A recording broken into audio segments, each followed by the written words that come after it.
On behalf of Expert Village, this is Bill Feldman from New York City, the boxing chef, on stovetop grilling techniques.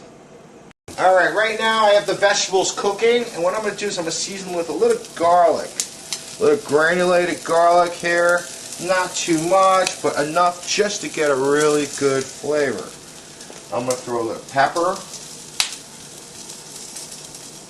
Now I use coarse pepper. The reason why I use coarse pepper instead of just white pepper or very ground black peppers, I really like the flavor that the coarse pepper gives me.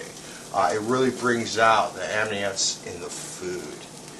So now we're cooking the green peppers. We're going to turn them over. Wow, we got a nice grill mark on them. Excellent. Carrots go. Nice little grill mark. Let's check this. Yes, our onions are ready. Let's see. Parsnip, not quite yet. Let's check on the corn. There we go. The corn is browning nicely. Look at that. Look how beautiful that looks, huh?